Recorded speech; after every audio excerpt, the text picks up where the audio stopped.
Hi, I'm Nate Bauer with A.M. Leonard, and today we're visiting one of our local partners in Groveport, Ohio, Decker's Nursery. With us today is Decker's General Manager, Mike Miller. Mike, thanks for having us out. Thank you. I guess I'd like to start the conversation with how Decker's has grown over the years to become one of the leading nurseries in this area. Well, historically, Decker's Nursery started in 1920. It was started by Paul Offenberg. It was actually called Offenberg Nursery. It was a little closer to downtown Columbus. From there, it was transferred down to Bernard Decker, who actually married Paul Offenberg's daughter, and it moved a couple of different times. And then from there, they actually started their location out here in 1980, and started as a mom and pop B&B operation. Did the landscaping, had a little bitty garden center with it, kind of like every garden center or every nursery was, I think, at that point in time, and changed focuses through the years. Brian Decker came on, who's the current owner operator of the facilities. It has just grown and picked its battles where it wanted to go. Moved away from the garden center, moved away from landscaping, became a wholesale nursery. From that point, we actually changed focuses again. Always been a propagating nursery. Realized our niche was more in the liner side of things. We still sell finished stock, but our focus is more in that area, and that's kind of where we've just grown. So who are Decker's main customers? Well, we have three major facets. We have B&B, we have finished containers, we have liners. The liner side of stuff, the small potted liners, we ship those from Oregon to the East Coast, Canada down to Georgia.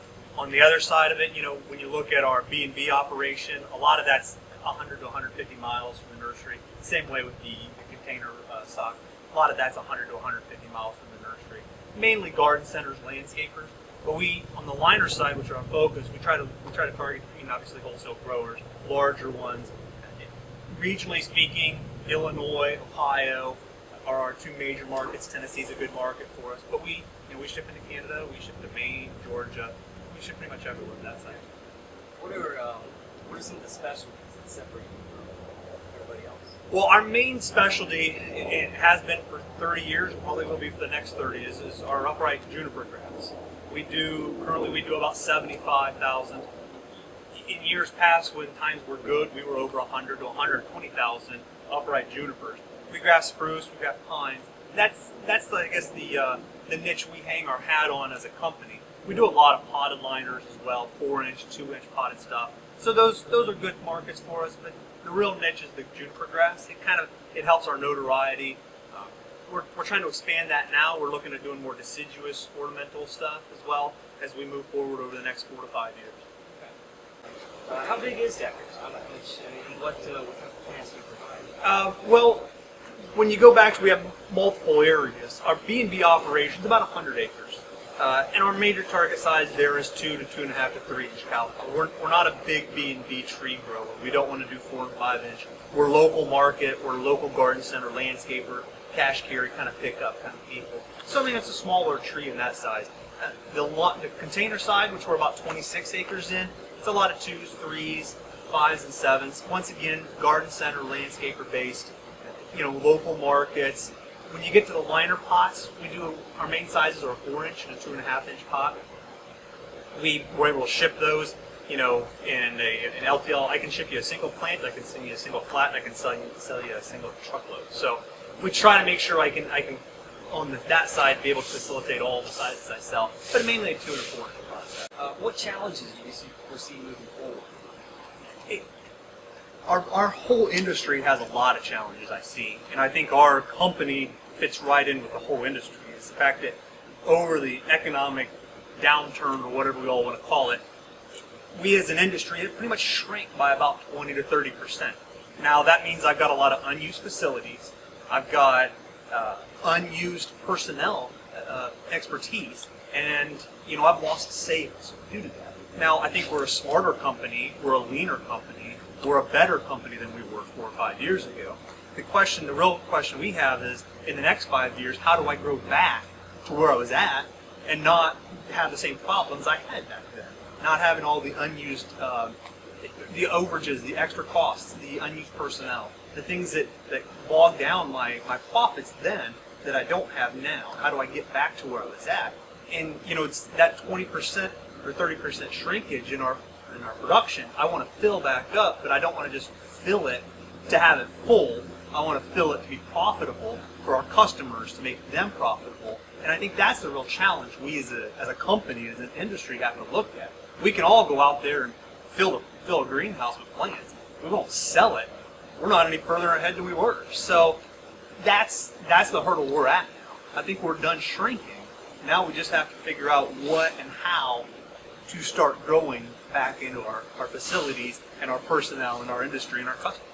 So how has your partnership with A.M. Leonard helped you streamline your daily functions? The one nice thing about A.M. Leonard is being as close as you guys are, working with Jackie, is I can call her up, and for the most part, within 5 minutes, I know whether you have it in stock, and I know whether I'll have it or not. The one thing, in the high times of 2006, 7, and 8, I had pots and I had fertilizers left and I had this, that, or nobody really cared about the overages because you're just going to use them the next year. Well, when everything slows down, overages become extra costs, and that's lost revenues, and that's money being tied up. And we cut back. I'm down to, I look at how many pots I'm going to need, and that's what I buy. I don't buy extras. I don't buy extra fertilizers. I don't buy extra liner pots. I don't buy extra clippers because I don't have that extra cash. And the nice thing with A.M. Leonard is I can call you guys up and talk to Jackie, and she lets me know, yeah, we have it. Or I'll have to get back with you, and she does very quickly. And if you guys have it, I get it. And it allows me to run my inventories a lot leaner than what I did in the past because I would just I'd buy so much extra because I didn't want to have to deal with that. But now I deal with it. But you guys make it easy. Mike, today we've come to talk about a couple of specific products that you use from us, and one of them is Florican. And I guess I'd like to hear maybe how you came to use Florican and what you used before Florican. Well, we started using Florican full-time this year was our first full year of it. Last year we did some trials with it. Previous to this, we used a product called Diffusion. It was a polymer-coated slow-release fertilizer. Before that, we've used Osmocote. I've used a couple of other polymer-coated fertilizers. And the reason we moved to Florican is I was having some problems getting a consistent product with Diffusion and some other products that I was getting. It seemed to be 1 year it was there, next year the name changed, or vice versa, or product changed, distributors changed. And Florican, we had a good trial with it, and it proved this year to be really, really good product for us. And moving forward, I'm kind of excited to have something I can hopefully just keep using and not have to worry about changing. It's lent itself really well for us this year. In long and short, this year, fertilizer is always something that you don't really notice it until it's not working right. And so it's always a kind of a lost product until somebody realizes it's missing.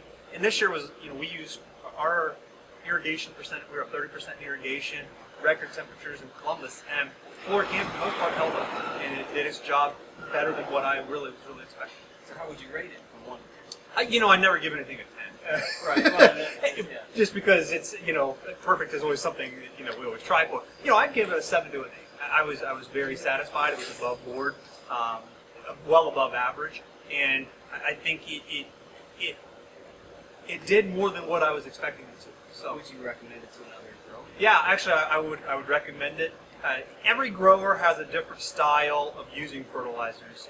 You talk to one grower, you talk to 4 growers, you'll get 12 different ideas about fertilizer usage. So it's always a person by person specific, and I think Florican's done a great job. Chad's come up a couple of times and met with me, and I've talked to him on the phone. We've been at questions, certain releases that I was having. He helped me do some EC readings and understand and make sure I was still getting some releases in the fall. And so he worked with Chad really well, and that's always a good product. That's always a good sign of a good product when people are standing behind it. Yeah, I would definitely recommend people to use it, try it out, and work it into their systems and see how it performs, because I think it outperformed anything that I've had yet. So you use Florican a lot. How do you apply it? Is it mixed in? Do you top dress? And maybe what do you use to top dress? We use two different methods. Basically, we incorporate whenever we're potting. From February 1st when we start potting, pretty much up till September, we'll incorporate our slow release fertilizer in the mix. So that's pretty a simple one. Obviously they're mixing the batches up because we mix all of our soils in house. So as they're mixing it up, that gets added in. Now top dressing. Anything that gets spaced in the spring, we target by April 1st to have our entire nursery uncovered and spaced. and fertilized. Now, that's our target, whether it happens or not. You know, April 1st, April 15th. But by that time, then we're top dressing everything that we have sitting. We have two different applicators. One's an old style, and I hate to say it's like a steel gun style. Now we also use the Green Elf, which with floor can works excellent because the Elf is it's electronically read, weighed out measurement. But the problem you have to have is you have to have 100% coated prills because the iron in it actually messes with the solenoid. So that's one reason. It's another reason why Florican worked really well for us is we can use the Green Elf. It's 100% coated, and I can fly through the nursery with that. So I guess that's another benefit of the Florican, and one of the other reasons we went for it. So. Hey, Mike, you've actually got us in one of your greenhouses that you're using Ginniger plastics. What brought you to Ginniger, and did you use anything before that? Actually, I can't remember the supplier we used before Ginniger. We've used Ginniger now for, I think it's about 4 or 5 years with this product, and it's been really good. I honestly can't remember the name of this product we used before. But the reason we went to Ginniger is we could get the size plastic we want. The problem I was having with my previous supplier was I had to live within, you know, this house is very uniform in structure. At our other facility, we actually have like 3 or 4 different sizes. I need a 24, I need a 28, I need a 42, I need a 50 foot wide. Because we have like a hodgepodge of houses that we've built. And this is a 50 foot wide piece of poly here. So this is pretty standard, but when we were at the other place, everything I was buying had to be within their parameters, and their parameters continually changed. So it made it confusing for the guys when they'd go get the plastic to go fill the houses up, whether we were getting a 42 foot wide or 45 foot wide, or was it a 48 foot wide, and was it this mill, was it that mill, how many did I have to buy for this size to get this millage? It got to be just a hassle. And the reason I ended up going with Ginniger was the price was competitive, and I could get the sizes. I want a 200 foot long by 45 foot wide, that's what I get. If I want a 275 foot long by 45, I get it. If I want a 10 foot wide by 300 foot long, I can get that plastic. And the price is competitive. And if that makes, the price is competitive and I can get what I want, and it makes it streamlined and simple for the guys putting stuff on, that was the major reason why we started with it. And it's held up a lot. What are some of the different applications that you use? Well, we use poly in a lot of different areas. I mean, this is a double inflated house here. So this is a 3 mil plastic. We have the roll up sides. Now in the spring, we'll actually start rolling these sides up, and we'll maintain the top plastic on. Now the double layers, so we have a clear on the inside, white on the out. About April 15th, when light actually starts really getting hot, planes start growing. We'll take the outside layer off. So we say a white house, a clear house at that point in time. We'll strap it down, and then we kind of just created a small little greenhouse for ourselves. And then we'll keep this on until May 15th, June 1st. It helps increase the heat, allows the light to come in, and then it also helps us push our plants a little bit. Now, the other thing we use is we use this plastic in a couple of different areas. We have some heated greenhouses where we'll actually we'll create a house inside a house. And this is where like the different size polys always gets confusing, because we have a house like this, and I'll put a sheet of poly on top of the rafters above the irrigation but below the actual house structure. And that's like 24 foot wide. And then I'll put a piece of poly over here and a piece of poly on that side. And it helps us create it's a greenhouse within a greenhouse within a greenhouse. When you're, when you're heating the greenhouse in the middle of the winter, and last winter was a nice mild winter. Hey, no big deal. 2 winters ago, when we're, setting record low temperatures, it creates a house within a house. Saves us money. Customize the temperature you need. Yeah. Throughout. And then what it allows us also to do is we have these other layers inside of layers. It allows us to vent them. And so we have the outside layer, which we never touch, and then we'll start taking off the inside layer. As you come out of winter, we'll put holes in it so it vents. And then, further out of winter you come, you get into early spring, you take that out totally. And so it allows us to take a house and to transform it into a different house throughout different parts of the year, but then change it back to the house the way it was. Okay. So Ginniger has performed well. I mean, the last winter was pretty mild. Yep. But what are some of the most rigorous weather conditions that it's been through? Well, we've actually had a couple of different instances where we had our our actual houses give way before the plastic gave way. Really? Yeah. We have a 300-foot long, 45-foot wide piece of poly, and the 2x4 running along the edge. Now these are 2x6s, but at the other 2x4s, and we'd go out and a bad night of 50-degree or 50-mile-an-hour winds. You'd go out and we'd have this piece of poly just flapping in the breeze, and we always thought it was. We thought first thing the poly gave way, and then no, you realize the 2x4 is actually attached to the side of the poly. It's the 2x4 that gave way, and the plastic's still sitting there holding on.